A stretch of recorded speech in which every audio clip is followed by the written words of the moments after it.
they can take a drug called Truvada, and it will prevent them from getting HIV. Now, don't get me wrong, I'm not saying, hey, you know, go out and have unprotected sex, or you know, but what I am saying is that undetected viral load with PrEP, that's why we can see it now.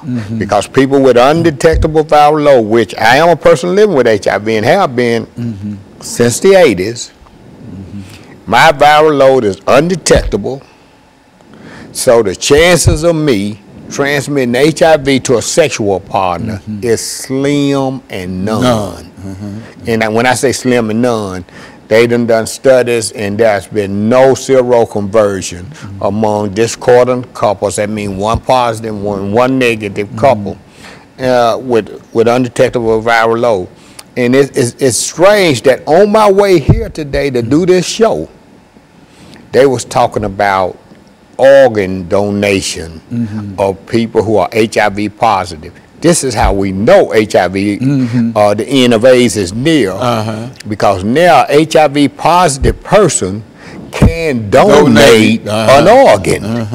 They can, not only can they donate an organ, they are now receiving organ. Before they wouldn't even give the blood. I mean, not the blood, but they wouldn't even give a HIV positive person an organ, because they were like, oh, he got HIV, he's gonna die anyway. Why would we give him an organ? So, man, this is really some exciting times in the HIV/AIDS world. Okay, and so what we're going to do, we're going to take this final commercial break, Brother Crowder. Okay. Crowder. And then we're going to, I know, Crowder. I know. And then we're going to come back and we're going to have our final segment. We'll be back with our audience following this very, very short commercial break.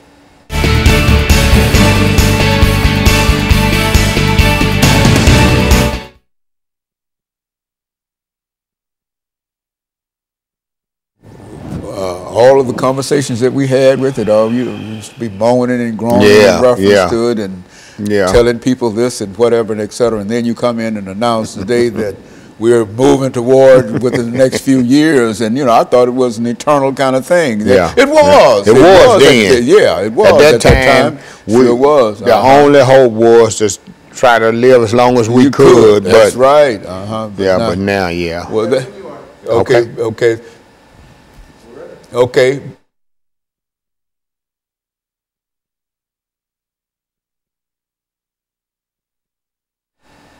Thank you, and welcome back to the final segment of the show for today.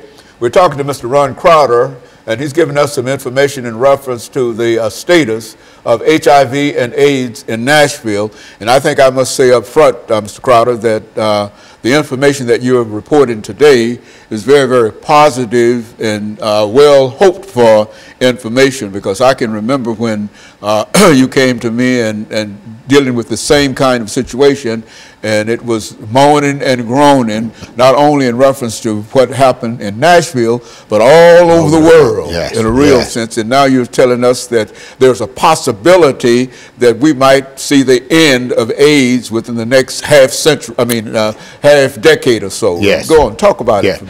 Dr. Haney, you're right. You're absolutely right. We're very optimistic that the end of AIDS will occur within the next 5 to 10 years. We're very optimistic.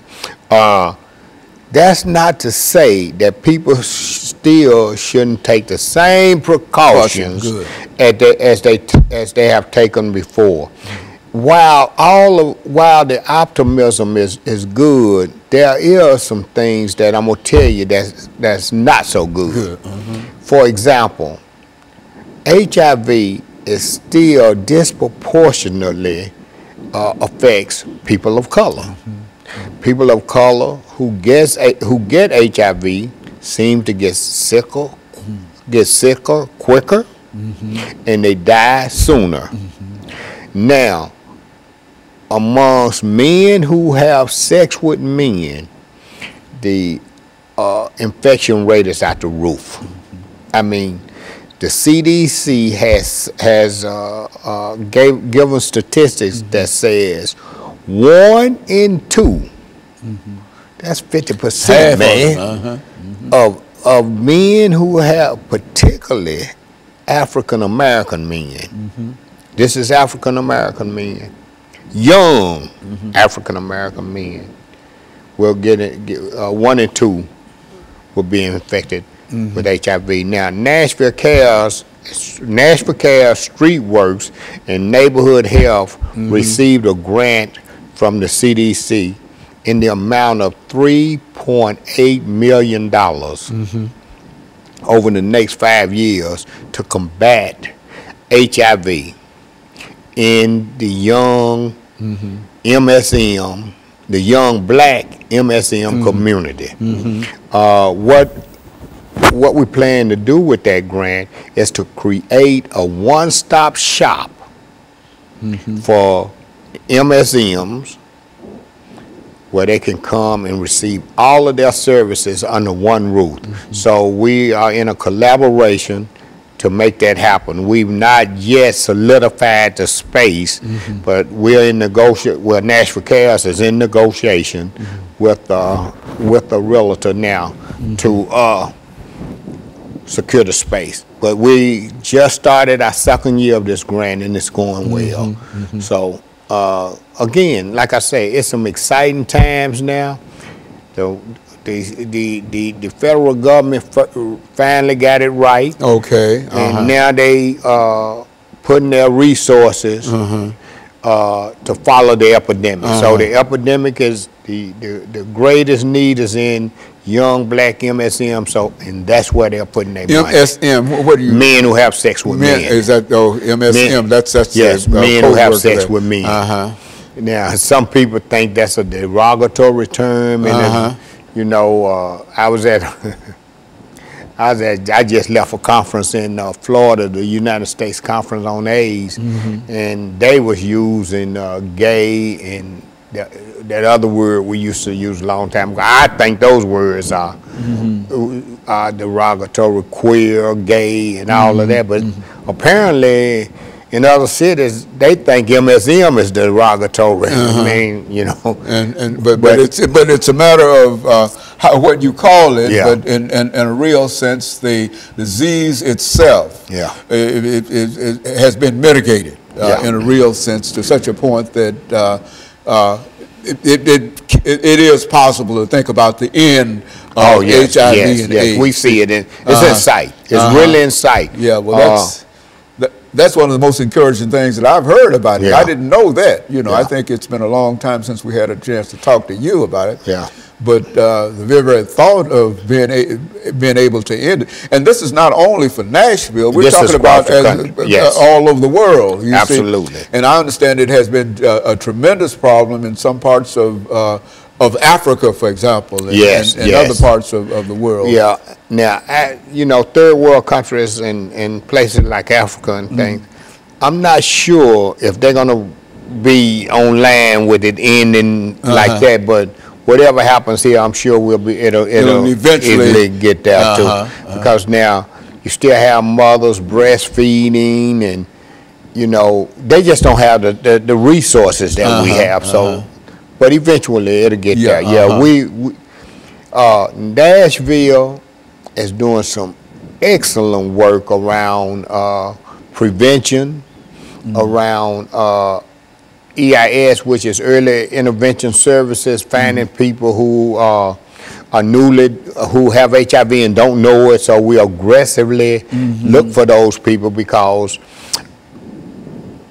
probably, I don't know the percentage right off the top of my head, but most of all new infections occur amongst people who have HIV and don't know that they have it. So the key to ending HIV also lies in finding those people who are HIV positive and don't know that they're HIV positive.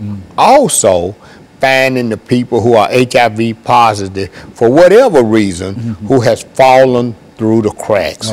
So what we need to do is find all of those people, get them into treatment, get them treated where their viral load will be undetected and they won't be at risk of transmitting the virus to other people. And so that's what we're trying to do. And then you can say that you've defeated HIV and absolutely, AIDS. Absolutely. And I tell you, this is a real optimistic report for me to hear, because everything that we've said up until this point has always been doom and gloom in reference to it. And are you sure that a lot of folks understand that? Because I think that there are a large... Well, it's still people, because just like you didn't know, imagine how many other people don't know. Imagine how, man, we still got people stuck. If you don't have in contact and know about the disease and discuss it, and et cetera, there's no way that you might know it, and you might have some information from long back, and that information no longer applies. Is that... That is correct. That's a good statement. The thing is now, early detection and early treatment. The sooner we can get them detected, as soon as we can detect the disease, the sooner we can get them into a treatment. That's the key. That is the key to ending this epidemic.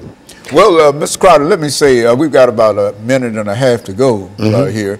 And I can say one thing, that the way you've been working with it and the efforts on the part of your organization, StreetWorks, I think we can say that in Nashville, I'm not sure about what it means in other places, but in Nashville, I think that you played a very significant role in helping to move people toward where we stand now. You and Nashville Cares and a couple of other organizations, Miss Morley's organization, and the Women with AIDS, and et cetera. The First Response Center. Okay.